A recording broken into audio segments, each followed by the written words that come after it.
Father nearly loses his 6-year-old son. The U.S. Coast Guard says high tide at the Fort Pierce Inlet caused the family to be thrown out of the boat. Luckily, the Coast Guard came to the rescue. With the largest news team on the Treasure Coast, News Channel 5's Ryan Calhoun joins us live tonight. Good evening, Ryan.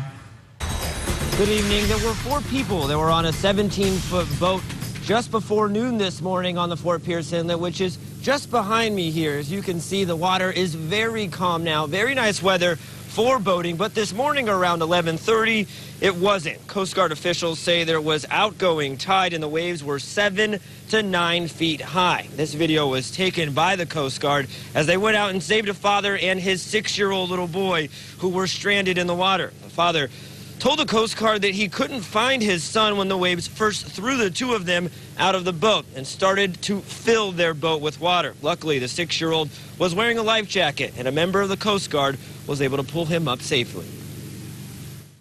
He was frantic when we initially got on scene. He was screaming and he was yelling that he wanted to get off the boat. He just, he wanted to get onto our boat.